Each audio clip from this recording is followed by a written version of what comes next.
My name is Priscilla Stultz, and I want to thank you for inviting me to speak today on the editorial enhancements of Lexis.com, or as I like to call it, the Shepard's Search Advisor and LexisNexis Headnotes, adding power and precision to the total research system.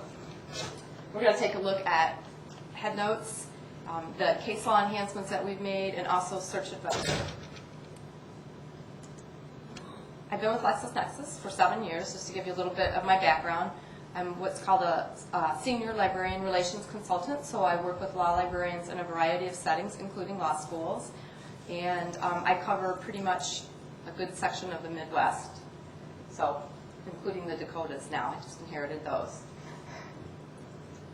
So today we're going to go over Search Advisor, our enhanced case law, LexisNexis Headnotes, and also the Shepard's new enhancements, which includes the integration of Headnotes into Shepard's. How many of you are familiar with Search Advisor? Have you used it yourself? Do you teach it in your classes to the law students? Yes, no, maybe, Mike, no. Okay.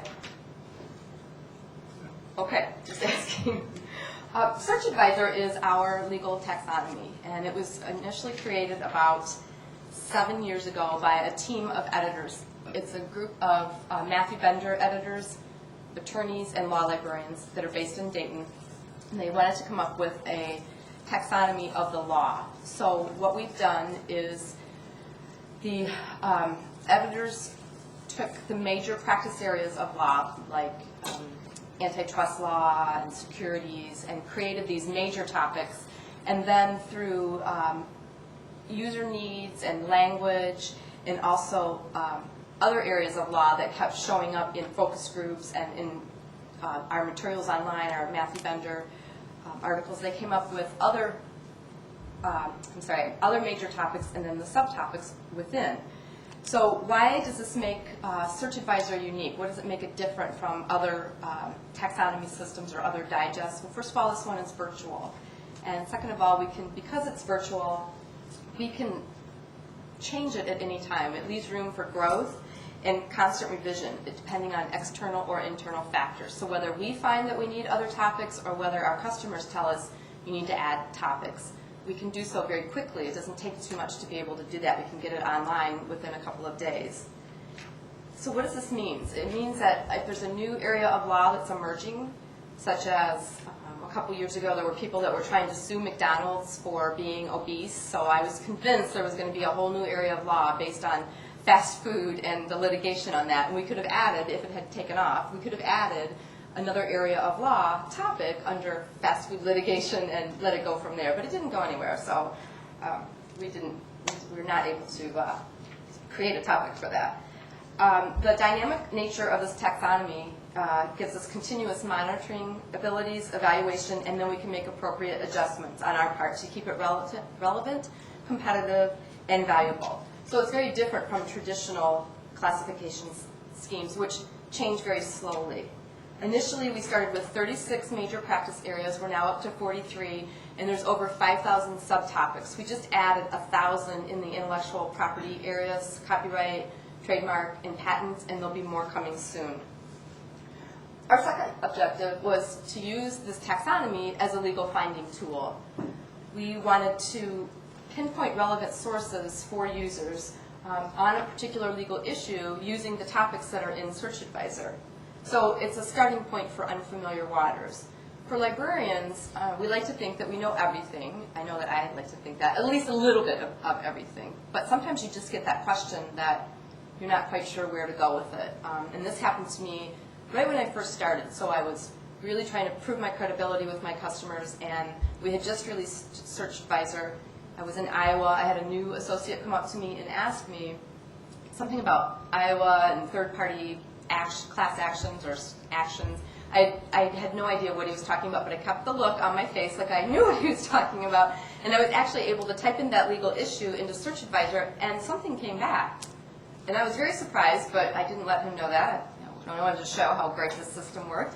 And it actually led to a Matthew Bender treatise where there was a relevant chapter. So the associate walked away really happy, and I walked away with my credibility intact, though I did go back later on and try to figure out what had taken place and what exactly this third-party class action or whatever it was. So the way it works is the topics have a search that sits behind the topics. So, for example, if you did pick something having to do with antitrust law, the search advisor editors have actually written a search that sits behind that topic. So when you click on it and you choose what kind of materials you want it to run in, whether it's case law, analytical materials, or agency materials, that search runs automatically, and you don't have to come up with the search terms yourself. Lexis has already done that for you.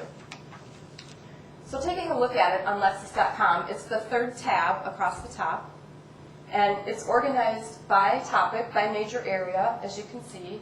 There's two different ways you can use it. You can use it by option 1, finding a legal topic, which is where you type in your issue, or another way, which is browsing through the hierarchy. So in this instance, I'm looking for information on age discrimination in a workplace, having to do also with are there remedies for, what kind of remedies are available, and is there a remedy having to do with front pay. So I'm going to go ahead and browse, and I just click on labor and employment law, and then within this, there are several other subtopics, one being discrimination. Now what I want to do is make sure that this topic fits, that I'm going down the right path. So to do that, I just click on the little I for information, and when I do, it gives me a definition of what this particular topic is. It will also give me a C also, so any other related topics that might have to do with discrimination. Excuse me. And then in many instances, you will also see relevant search terms. Those will also be put up there. So this looks like I'm on the right path. And within discrimination, there's also age discrimination. Again, this is really zeroing in on my issue. And then remedies. So I was able to follow this path through Search Advisor and get to remedies. And you can see the trail at the top, all topics, labor and employment, lets me know where I'm at. And at any time, I can back up and click on any of those blue links, and it will take me back to that spot within Search Advisor. So I go ahead and choose age discrimination and remedies, and I see that I have 3 choices, 3 tabs: case law, agency materials, and analytical materials. So I go with analytical materials because I would like some law review articles. And what happens at this point is I can just click on labor law review articles. And within that database of labor law review articles, a search will run having to do with remedies available, having to do with age discrimination and in the workplace. Now at this point, this is where a charge is incurred, just so that you know when you're teaching this to the students, all that browsing, there's been no charge. So you can browse to your heart's content.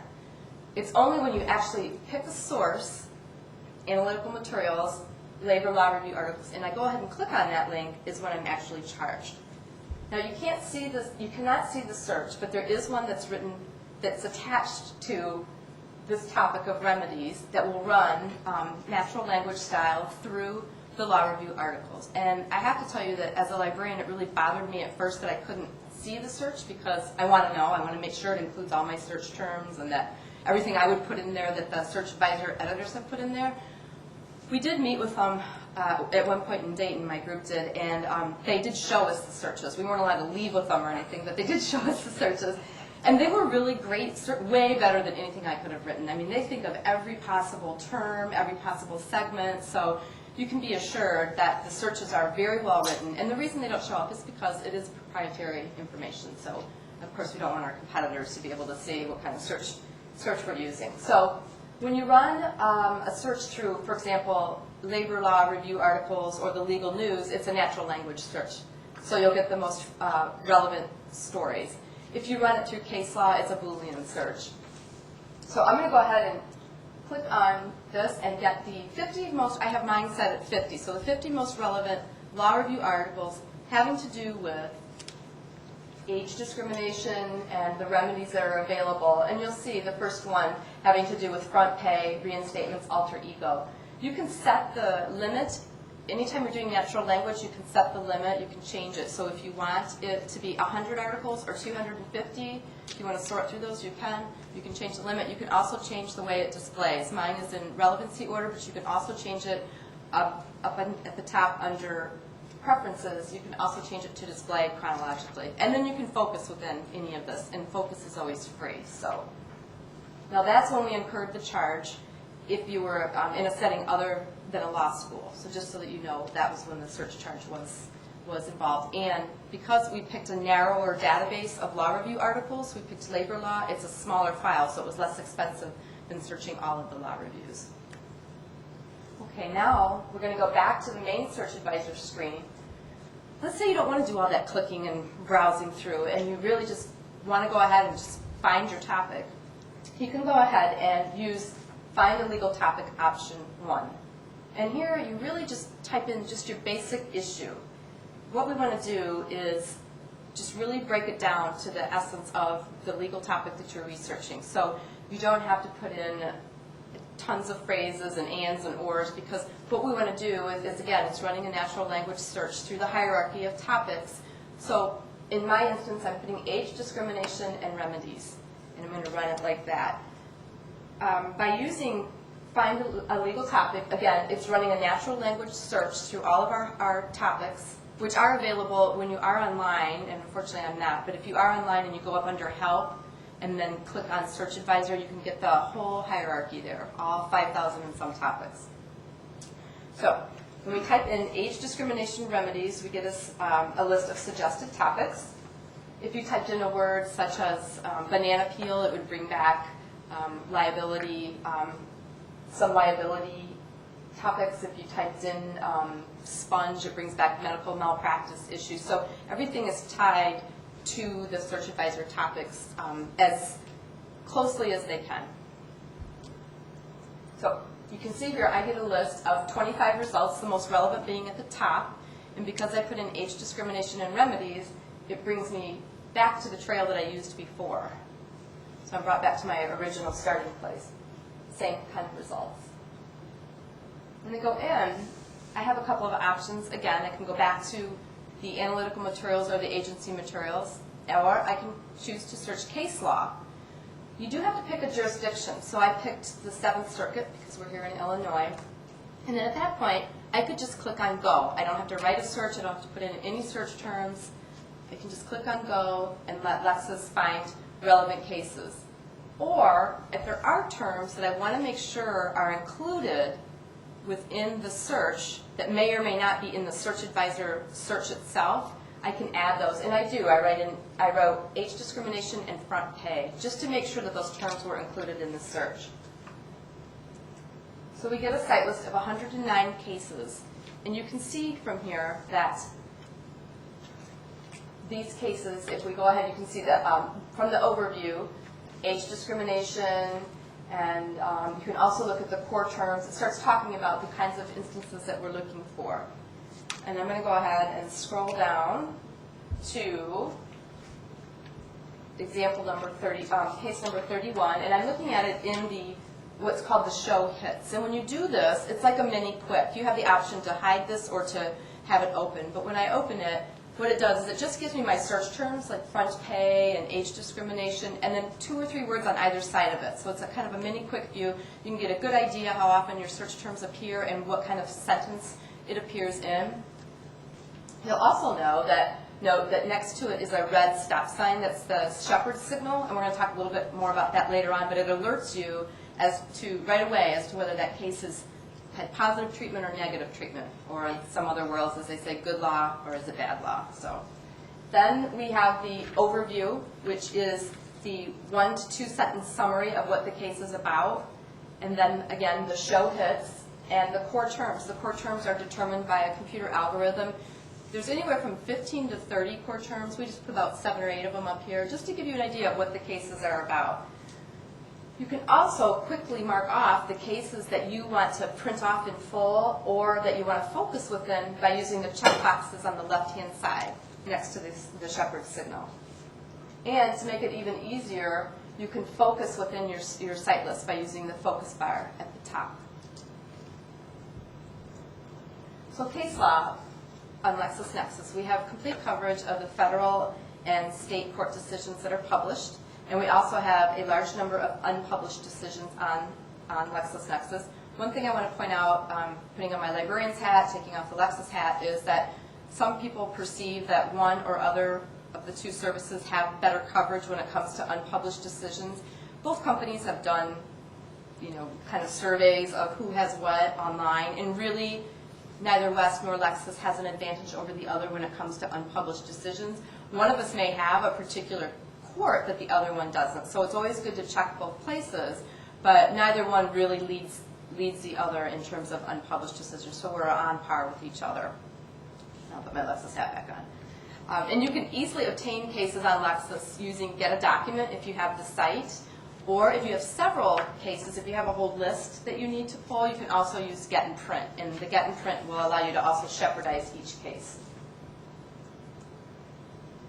The case law enhancements are written by what we call our case summary editors. These are all attorneys that have graduated from law school, passed the bar, have practiced some or not at all, or have gone into other fields, but now they're working for Lexis. And what they do is they read these cases as they come online to Lexis.com. So as soon as a case is put online, it's actually looked at by two sets of editors, the Shepard's editors and the case summary editors. This project began back in January of 2001. Anything from January 1st, 2001, whether it's published or unpublished, is actually looked at by a case summary editor who then writes and adds these editorial enhancements to it, and we'll take a look at that in a minute. We also did a retroactive look at case law, so what we did was they used the 80-20 rule, the 20% of the cases that are cited 80% of the time, those cases have had the editorial enhancements added. And we also looked at the landmark cases that law school students are taught and referred to in law school, so that when they looked at these cases, there would be the editorial enhancements. We've now reached the 3 million mark, so we're going strong and still writing away, the editors are. The case law enhancements have been added to the site list, which we just looked at, also the case summary, which we'll take a look at in a minute, the core terms, and then the LexisNexis Headnotes. Right here you can see I'm pointing out where the case summary is. And again, the case summaries are written by the case summary editors. You'll notice also that looking at the case, the red stop sign at the top again alerts us to that there's negative treatment of this case. So we'll take a look at that in a few minutes. The case summaries are made up of 3 sections: the procedural posture, the overview, and the outcome. So the procedural posture lets us know how this case got to this court at this particular time. The overview, again, is 7 to 8 sentences on what this particular case is about, and then the outcome is what happened. We've also made some changes to the segment of disposition. So if you have used that segment to search case law before, if there is no disposition just from the court, and it actually says that, we will not add that segment to Lexis. It will be written up in the outcome. But if the court does state this is the disposition of this case, then that will be added as a segment. I hope that makes sense. But you can see here at the top it says disposition affirmed. So that was in the opinion itself. We didn't have to add that. The segment is there. But if it's not stated by the court in those terms, you won't find that segment. So if you do a search on that particular segment through our case law, if there is, it will not find cases that it won't see it in that segment file, so if there isn't one. So what it will do then is read the outcome and look and see in there if there's any verbiage that tells us. So it's checking, what's doing is Lexis.com is going to check in 2 spots for you. It's going to check in that first segment, and if there's not anything in there, then it will check in the outcome. Okay. The core terms, which you can see at the bottom of the screen here, are the 15 to 30 most relevant core terms within a particular opinion. Again, those are generated by a computer algorithm. I don't have the algorithm. It is pages long, but what it does is it looks at relevancy. It looks at where it's weighted, how often it appears in a document, where it shows up in a document, and gives it relevancy. So those terms are actually searchable too. You can use a segment called core terms, open paren, privacy, closed paren, and search through other case law to find core terms that match the one that you're looking for. So there they are in this particular case. And then right underneath, you'll see the LexisNexis Headnotes. When we first started this project about 5, 6, 7 years ago, we called them core concepts, but nobody knew what a core concept was, so they weren't used very much. So we decided that after they did many marketing focus groups and surveys that if we called it a head note, people would know what we were talking about. So they're now called LexisNexis Headnotes, and they are the major legal issues that are identified by the case summary editors, and they actually just cut and paste the topic or the issue from the opinion itself. So they're not written by the editors, they're just really cut and paste. And then what the editors do is they take the search advisor hierarchy and fit the head note under a topic. If there's not a topic for it to fit, then they create the topic, and that's why a search advisor is so flexible. And they're also uniquely numbered for easy reference. They all contain jump arrows, so you can jump within the document to see where the editors actually cut and paste it from. And again, then you can take that head note and link back using the search advisor topic to search advisor. You can get more cases, news stories, law review articles, etc. We've also added the ability to do more like this head note and retrieve all. So we'll talk about that in a second. So back to the head notes. And then we're going to scroll down, and number 16 is one that I'm interested in. It has to do with front pay and age discrimination and remedies. And you'll see that they are uniquely numbered, and the little green arrow is the jump arrow, and that will take us to the part of the opinion where the editor found this information and cut and paste it. So just wanted to show you that. We can go back. And you'll see that there's a little document with a green arrow and it says all. And what this means is it will retrieve all opinions that are under a particular search advisor topic. So under this topic of remedies and age discrimination, it will look for other cases that fell under this particular topic, and it will also look for other opinions that address that topic, whether the opinions are published or unpublished. So it will also look for it, even if it will look for the verbiage. And the way this works is you click on all, and Lexis will ask you for a jurisdiction. So I'm going to pick labor and employment cases, federal and state, and you can also put in a date restrictor. And when I do this, I come back with 47 cases here. And this view is different from what we've had in the past in our site lists. This view allows you to see the most relevant head notes and passages. So you can see the opinion, you can see in here the verbiage, the terms that we have used that were in the age discrimination and remedies topic. They're showing up in the site list. Go ahead and click on this. And you can see at the top, you can sort it by the most frequently cited cases, also that cite your head note, or the court and date, or just date. So you have a lot of different opportunities and different things that you can do with this particular information. If you decide to use more like this head note, what happens with this is instead of looking under the search advisor topic of age discrimination and remedies, more like this head note actually takes the language of the head note itself and runs it through the text of the case law. So it allows us to find other case law that has the text that best matches. Just like we have more like this selected text and more like this in the news, it's the same concept. So it's running a natural language search. Again, we click on that, click on more like this head note. You'll see that you pick a jurisdiction, and also you can put in a date restrictor if you want. And you'll notice at the bottom of the screen there's also our head note on there, just so you can remember, oh, this is the head note I picked, here's the text.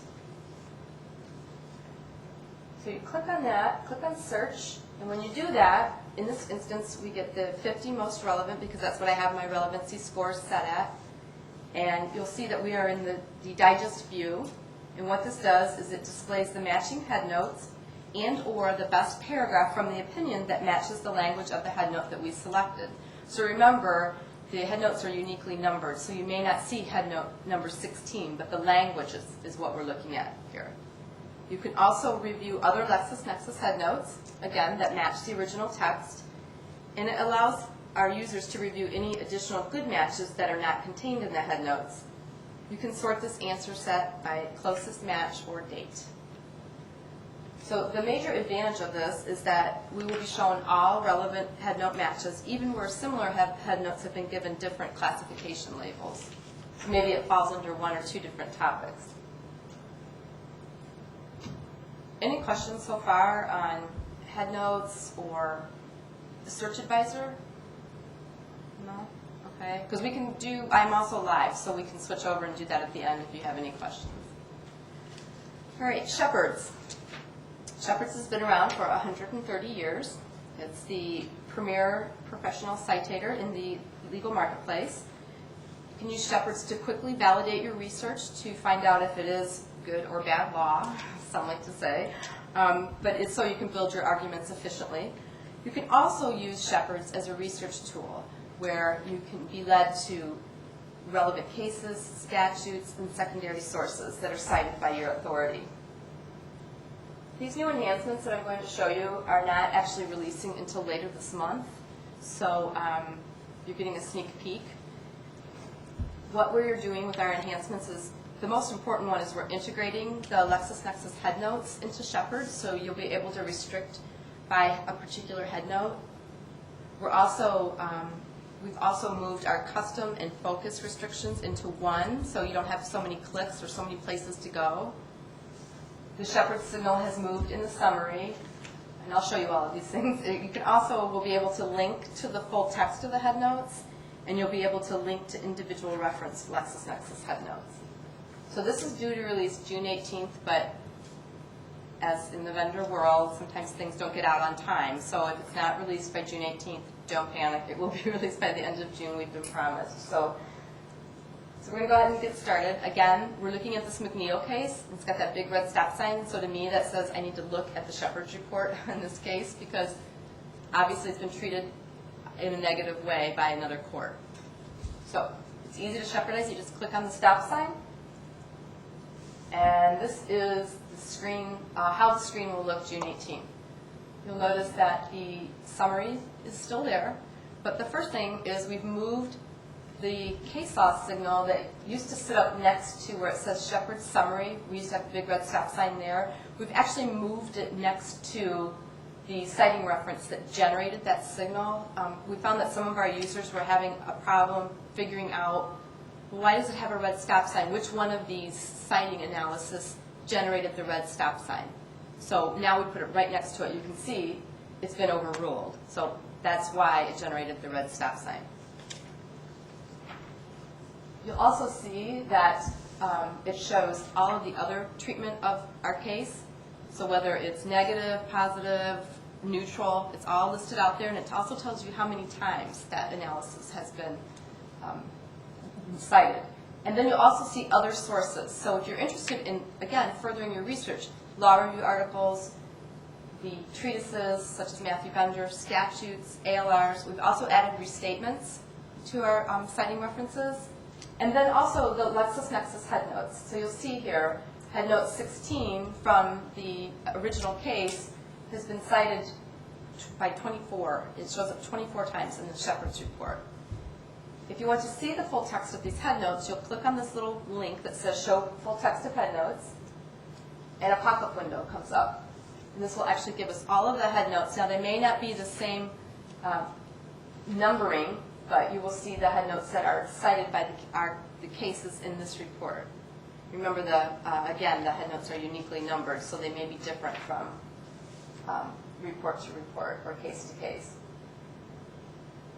We can jump to the first instance of where our headnote number 16 was cited, and you can see here it says LexisNexis Headnotes, headnote number 16, which is the numbering from our original case. And we can easily jump to the next instance by using, in the right-hand lower corner, the navigational toolbar. So we can just click on the right and left arrows and go to each instance of this particular headnote. So you can see it shows up again. The great thing about this is that when you click on headnote number 16, what it does is it will take us to that particular case that cited it. So for in this instance, it's Hybert versus Hearst. and it will take us right to the first citing instance of that head note. So it's a pinpoint cite, again, but it's for the head note language.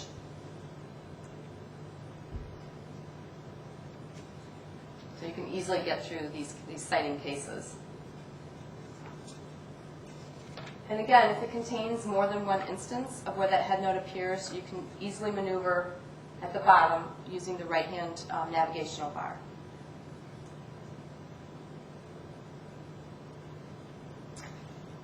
You can also use, at the bottom toolbar, the little drop-down or pop-up window, in this case, that shows all of the different head notes that were cited in our Shepard's report. So instead of going back to the Shepard's report to the summary screen, you can just use this little pop-up at the bottom to quickly navigate through the different head notes. Also, the different jurisdictions, and also the citation phrases, such as overruled, or I think it was analyzed. There was some criticized. I don't think it was criticized, or it was followed by. Excuse me. So those are also in that list. And so you can easily jump to that without having to go all the way back up to the top. Okay. Now, one of the important things that we've done is where it says focus restrict by, it used to say custom restrictions, and focus was in a different spot, so it would entail 2 clicks. Now we've combined them into one.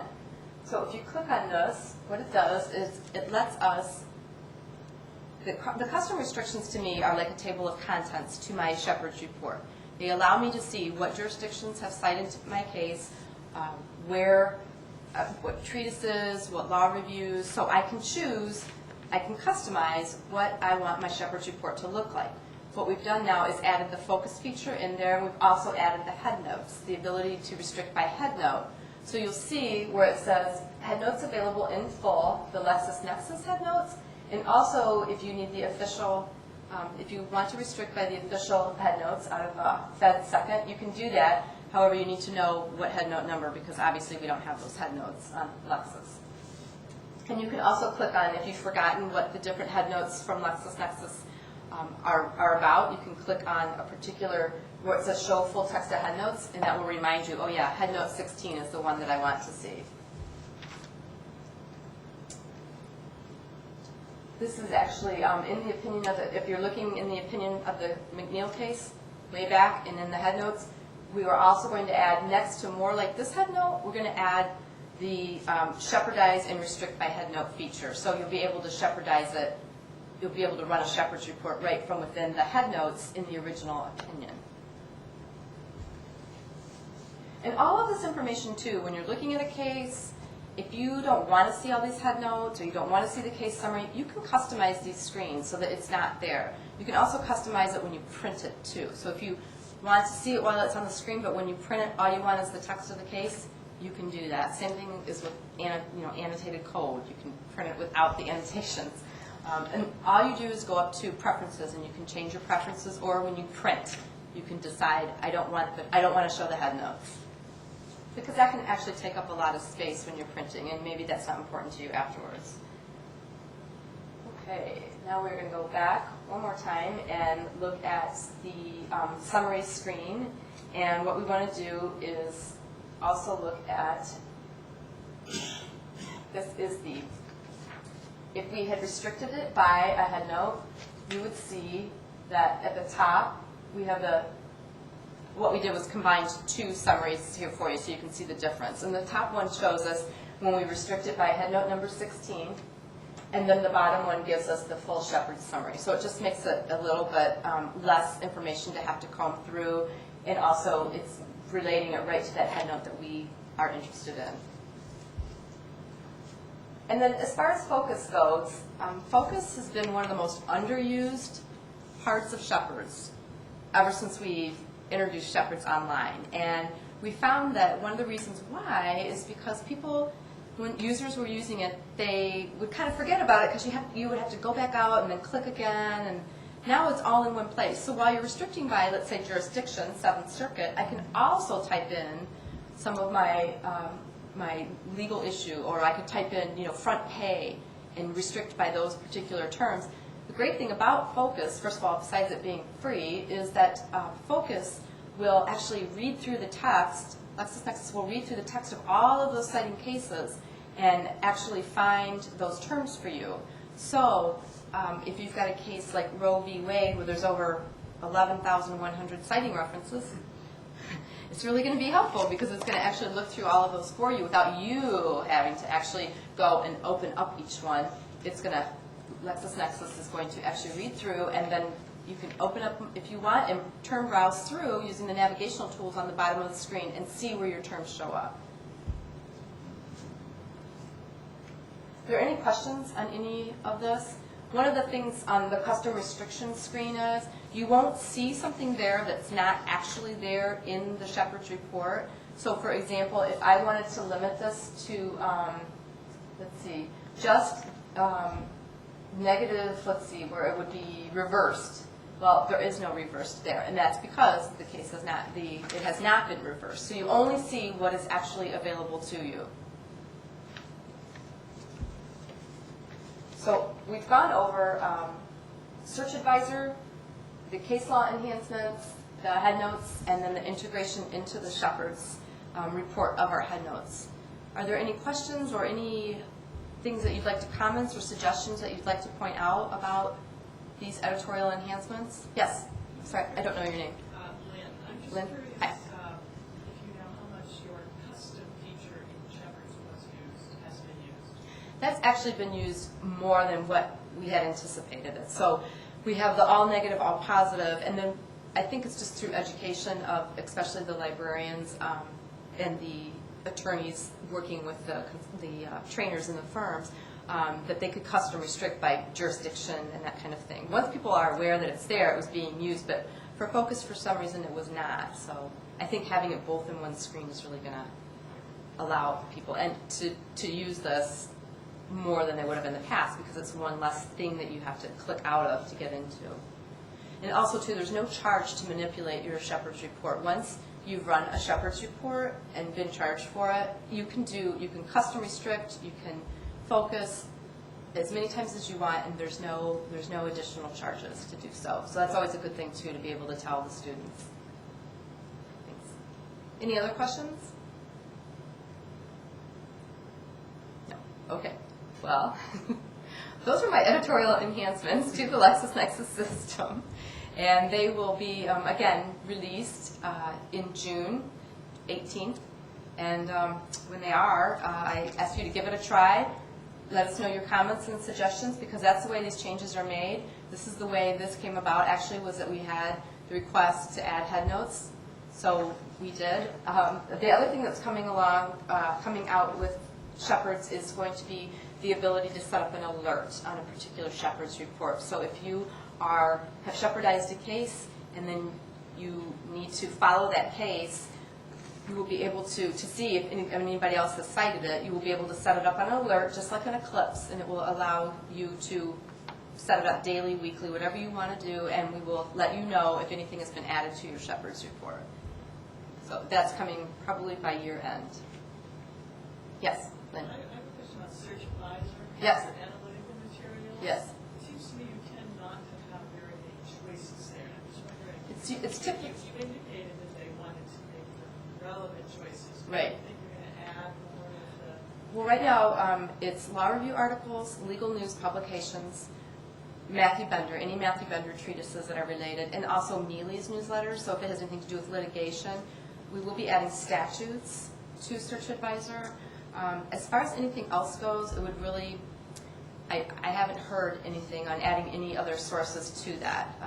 Because you have to think of Search Advisor as being the beginning of your search. So once you get familiar with what this topic is, and also because of the way this works where you're able to link out to other cases, and then from there you'll probably find other references, and you will probably be able to get more information, let's say, from if you Shepardize a particular case that you find that's on point, that research cycle just keeps going on and on. So what I think the original editors, they wanted to keep it kind of more streamlined and not keep adding sources to it, because then it's almost like doing all of the legal research in one step, and that would just get more and more complicated, I think. So right now, the only plan I know of is to add statutes. Did the search advisor run the search through all the law review full text databases? It depends. If you choose something, for example, like a labor and employment, it's just going to run it through those that are tagged as labor and employment law review articles.